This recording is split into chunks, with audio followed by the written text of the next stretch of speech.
Hello everyone. Warm welcome back to my channel. Yaje here. Super excited to share with you the very first video in the year 2025. So today I wanted to sit down and answer some of the very common questions that I get from you, members of the tribe, about growing African vegetables out here in the diaspora. So if you do not know, if you're new here, this channel is mostly about growing culturally meaningful African vegetables out here in the diaspora.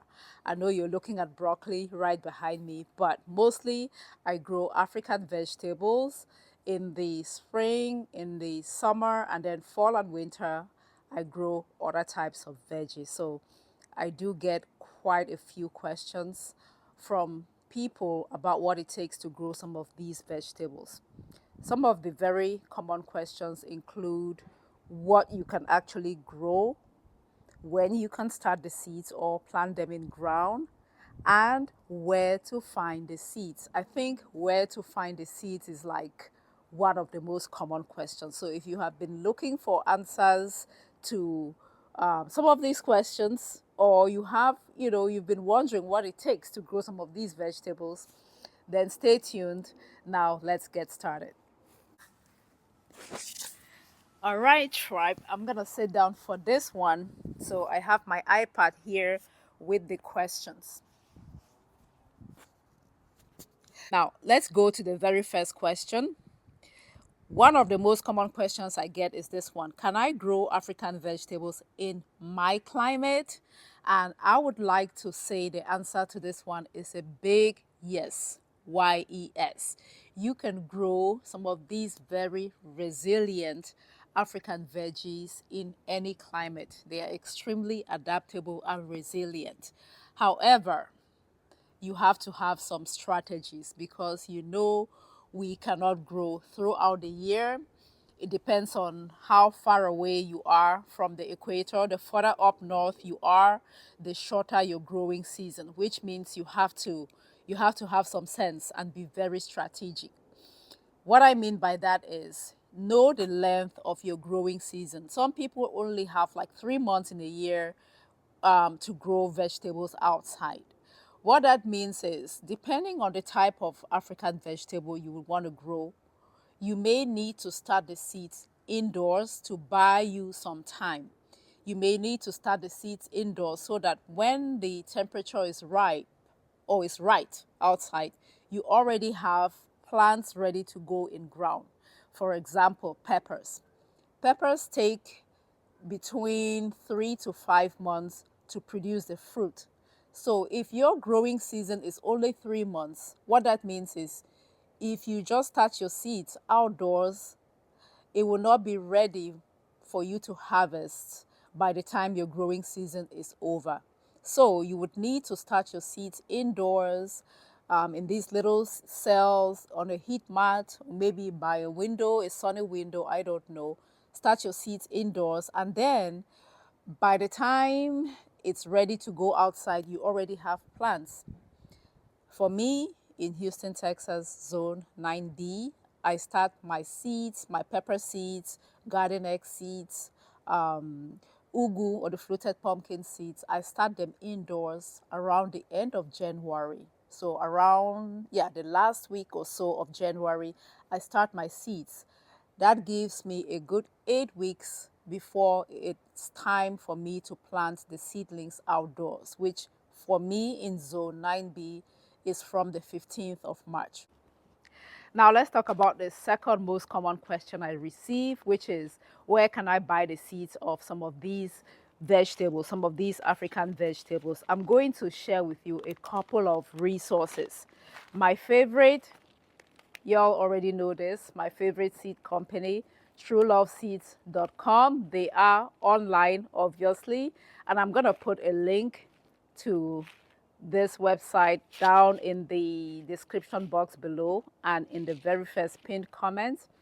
They do carry a whole collection of African diaspora seeds. You will find things like unique okra seeds, you would find jama jama, you would find ewedu, you would find efo shoko, you find all kinds of peppers, scent leaf, egusi. They carry almost everything. So if you are looking for the seeds of African vegetables, my first go-to place would be trueloveseeds.com. Now, the other small shop online that I would like to refer to you to is Sister Seeds.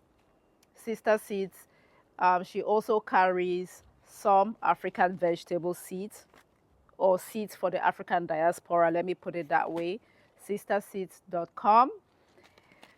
Sister Seeds and True Love Seeds, they do not have bitter leaf seeds and they do not have ugu or the fluted pumpkin seeds. And many of you are always asking me if I sell these seeds or if I know where people can buy some of these seeds. Disclaimer, disclaimer, this is just a public service announcement, PSA, public service for getting bitter leaf or ugu seed. So if you have a bad experience, please do not come for me, okay? I'm just sharing because you're always asking. Now, this third resource I want to share with you is on Etsy. So you would go to Etsy and then you would look for this shop. I'm going to put the name right here. You would look for this shop on Etsy. On that shop, yeah, they do sell bitter leaf seeds and they do sell the fruited pumpkin seeds. Now, this company or this shop is in Ghana. So when you buy, they will ship to you. I have bought bitter leaves and grown the bitter leaves from that shop. I have bought fluted pumpkin and grown fluted pumpkin from that shop, and I had a good experience. Okay, so I don't know about your experience. I'm just sharing this as a public service to you, the members of my tribe. Okay, the third question usually is around what type of soil to use to grow some of these vegetables. You know, if you do not have your soil right, I don't care what you do, you're not going to get a good harvest. So, this is a very important question. So, when it comes to soil, these African vegetables, they thrive in rich soil, excuse me, well drained soil, nutrient dense soil. So, yeah, rich, well drained, and nutrient dense soil. What that means is you need to loosen your soil, and if your soil is very compact, you might need to add some amendments so that you have loose soil. When you water your soil, water shouldn't just stand there, it should drain very easily. You also want a bunch of nutrients in your soil, nutrients like nitrogen, especially if you're growing leafy greens like bitter leaves, the jama, your amaranths, shoko, that kind of stuff. Things that you grow for the leaves require nitrogen. So here's where you add compost, you add manure to the soil to add some of these nutrients in. If you're growing things like peppers, things like okra, things like garden eggs, which are vegetables that you harvest the fruit, you want that soil to be rich in phosphorus as well.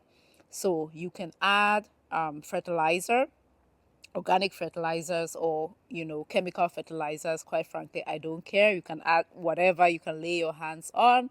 um, you want to make sure you have a high phosphorus content. So that NPK, you want the phosphorus to be high as well if you're growing some of these vegetables that you grow for the fruit.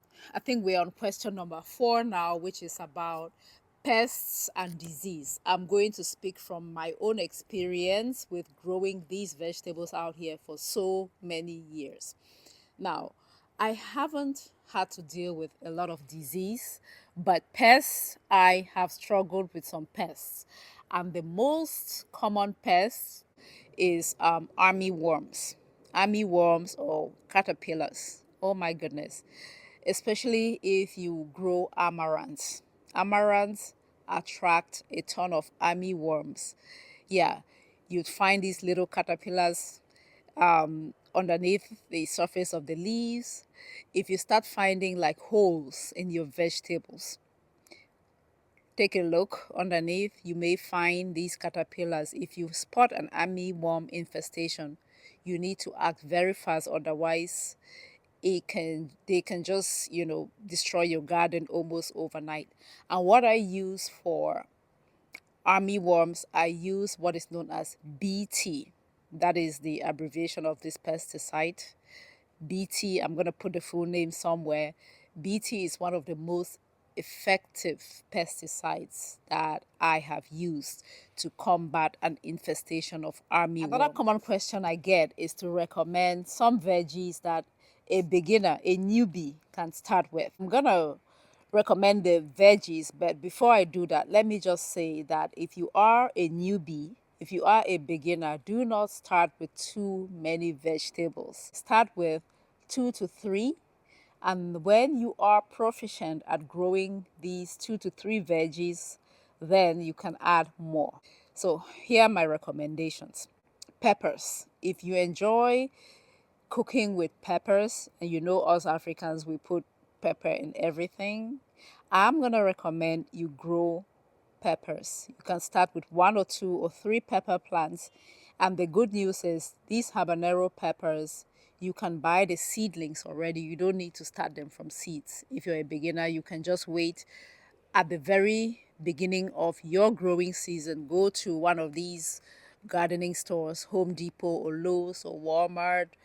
They would have pepper seedlings that you can buy and you can grow. You can grow in containers. If you have even just an apartment, you can grow them in containers. The second thing that I will recommend, bitter leaves. If you can lay your hands on a bitter leaf stem or some of the seeds, I'm going to recommend that you grow bitter leaves as well. One, you cannot find them in stores. Two, it is very easy to grow once you can find the stem or the seeds. You can grow them in containers, you can grow in ground, and it has multiple uses in the kitchen. Okay, the third one would be okra. Okra, super easy to grow, and let me tell you, okra that you grow is very different from what you buy in grocery stores. Okay, the taste is, and you can grow different varieties, super easy to grow, and you don't need a lot of it to get a good harvest and cook a pot of soup. I'm gonna say a type of any type of amaranth. It can be Lagos spinach, that's the Efo shoko. It can be your regular African greens. There's so many different types of vegetables from the amaranth family, and I would recommend that because it is very quick growing, can usually go from seed to harvest in 30 to 45 days. So if you have some space, definitely try growing some type of amaranth in your garden. All right, tribe, that's all I wanted to share with you in this video. Answer some of the questions that I received from you guys on what it takes to grow some of these culturally meaningful African vegetables out here in the diaspora. It is about staying connected to our roots. I hope you found this video helpful.